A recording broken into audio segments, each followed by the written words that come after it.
অনুমেয় অৱসৰকালীন সুবিধা প্ৰদান কৰিবলৈ আমি এক ইউনিফাইড পেঞ্চন আঁচনি প্ৰৱৰ্তন কৰাৰ লগতে ৰাজ্য চৰকাৰৰ কৰ্মচাৰীৰ বাবে ৮ম দৰমহা আয়োগ গঠন কৰিছোঁ।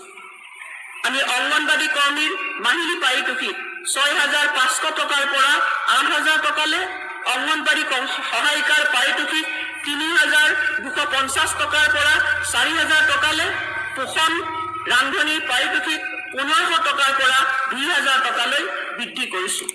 একেদৰে আশা কৰ্মীসকলৰ পাৰিতোষিক ৩,০০০ টকাৰ পৰা ৪,০০০ টকালৈ বৃদ্ধি কৰা হৈছে আৰু আশা ছুপাৰভাইজাৰসকলৰ পাৰিতোষিক ৯,০০০ টকাৰ পৰা ১০,৫০০ টকালৈ বৃদ্ধি কৰা হৈছে। ৰাজ্যখনৰ এনচাৰখিনি পালোঁ, কিন্তু ইয়াতে এনচাৰত দিয়া আছে যে ধুবুৰী জিলাৰ ভিতৰত ২,১৩৫টা অংগনবাড়ী কেন্দ্ৰ আছে। ইয়াৰে ২২১টা অংগনবাড়ী কেন্দ্ৰ আদৰ্শ অংগনবাড়ী কেন্দ্ৰ হিচাপে অনুমোদিত কৰা হৈছে।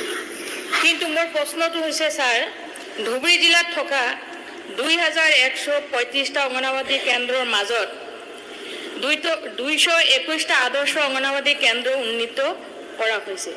এই ক্ষেত্ৰত যিবিলাক জেনেৰেল অংগনবাড়ী কেন্দ্ৰ সেইবিলাকৰ লিষ্ট ইয়াতে দিয়া নাই। এই ক্ষেত্ৰত বিভাগৰ সক্ৰিয়তা প্ৰতিফলিত নহ'ল।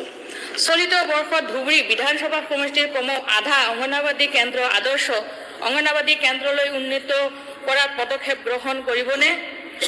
মাননীয় অধ্যক্ষ মহোদয়, ধুবুৰী বিধানসভা সমষ্টিৰ বহু সংখ্যক অংগনবাড়ী কেন্দ্ৰ জৰ্জৰিত গৃহীত চলি আছে।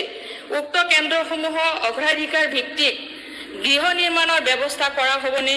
যিবোৰ চুবাত যথেষ্ট সংখ্যক শিশু মাতৃ থকাৰ পিছতো অংগনবাড়ী কেন্দ্ৰ নাই, সেইবোৰ ঠাইত নতুনকৈ অংগনবাড়ী কেন্দ্ৰ স্থাপনৰ ক্ষেত্ৰত বিশেষ পদক্ষেপ গ্ৰহণ কৰা হ'বনে?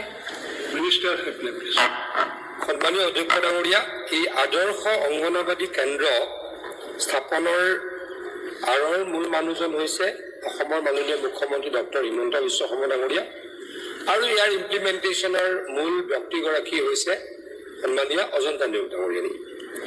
অধ্যক্ষ ডাঙৰীয়া, মোৰ মনত আছে যেতিয়া ২০০২-০৩ চনত অংগনবাড়ী কেন্দ্ৰ বনাইছিলে, তেতিয়া অধ্যক্ষ ডাঙৰীয়া এটা অংগনবাড়ী কেন্দ্ৰৰ কনষ্ট্ৰাকশ্যন খৰচ আছিলে ১.৫ লাখ টকা। মোৰ যিমান মনত আছে অধ্যক্ষ ডাঙৰীয়া।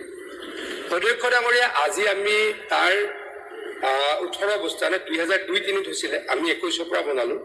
১৮-১৯ বছৰৰ পাছত অধ্যক্ষ ডাঙৰীয়া আমি ২৫ লাখকৈ টকা খৰচ কৰি এটা আদৰ্শ অংগনবাড়ী কেন্দ্ৰ বনাইছোঁ। অধ্যক্ষ ডাঙৰীয়া, আমি যদি চাওঁ ২৫ বছৰত ইমান ১.৫ লাখৰ পৰা ২৫ লাখ হ'ব নালাগিছিলে। ১.৫ লাখৰ পৰা হয়তো খুব বেছি ১০ লাখ হ'ব লাগিছিলে। আমাৰ ইনফ্লেশ্যন বা আমাৰ গ্ৰোথ যদি চাওঁ, ১.৫ লাখটো এতিয়ালৈকে হয়তো ১০ লাখ হ'ব লাগিছিল, কিন্তু ২৫ লাখ হ'ব নোৱাৰে। অধ্যক্ষ ডাঙৰীয়া, তাৰমানে আমি কেন্দ্ৰটো যিটো সেইখিনি সময়ত চৰকাৰে ১.৫ লাখত বনাইছিল, আমি বনাব লাগিছিল ইনফ্লেশ্যন বা গ্ৰোথ ৰেট লৈ ১০ লাখ টকাৰে, আমি বনালোঁ অধ্যক্ষ ডাঙৰীয়া ২৫ লাখ টকাৰে। আৰু অতি সুন্দৰ অংগনবাড়ী কেন্দ্ৰ আমি বনাবলৈ সক্ষম হৈছোঁ। অধ্যক্ষ ডাঙৰীয়া, যোৱা ৫ বছৰত আমি কমপ্লিটেড আৰু আণ্ডাৰ কনষ্ট্ৰাকশ্যন মিলাই প্ৰায় ৯,৫০০ অংগনবাড়ী কেন্দ্ৰ বনাইছোঁ। আৰু মই কনফিডেণ্ট মাননীয় মুখ্যমন্ত্ৰী ডাঙৰীয়াৰ নেতৃত্বত অজন্তা নেওগ ডাঙৰীয়ানীয়ে এই ৫ বছৰটো অতি কমেও ১০,০০০ আদৰ্শ অংগনবাড়ী কেন্দ্ৰ বনাব। নিশ্চয়কৈ ধুবুৰীতো অংগনবাড়ী কেন্দ্ৰ বনোৱা হ'ব। ছাৰ, মোৰ ছাপ্লিমেণ্টাৰী কুৱেশ্যনটো হৈছে, যিটো সময়ত অসমৰ মুখ্যমন্ত্ৰী মাননীয় হিমন্ত বিশ্ব শৰ্মা ডাঙৰীয়াই কৈছে দুৰ্নীতিমুক্ত অসম গঢ়িব লাগে, সেইটো সময়ত আমাৰ ধুবুৰী জিলাতে জ্বলন্ত প্ৰমাণ আছে। এই অংগনবাড়ীৰ ক্ষেত্ৰত জিলা ছ'চিয়েল ৱেলফেয়াৰ অফিচাৰজন এৰেষ্ট হৈছে দুৰ্নীতিৰ কাৰণে। আজি ছাৰ, আমাৰ ধুবুৰী সমষ্টিত, ধুবুৰী বিধানসভা সমষ্টিৰ গৌৰীপুৰ ICDSত মই জনামতে এতিয়াও 52টা ৱাৰ্কাৰ্ছ আৰু 121টা হেল্পাৰৰ পদ খালী হৈ আছে। এই ২ বছৰৰ আগতে অংগনবাড়ী কৰ্মী সহায়িকা পদৰ নতুন নিযুক্তিৰ বাবে আবেদন গ্ৰহণ কৰি সেইবোৰ পদ বিপৰীতে সাক্ষাৎকাৰো গ্ৰহণ কৰা হৈছিল। উক্ত পদসমূহৰ বিপৰীতে এতিয়াও নিযুক্তি নিদিয়াৰ কাৰণ কি? কিমান দিনৰ ভিতৰত উক্ত পদসমূহৰ নিযুক্তি দিয়া হ'ব?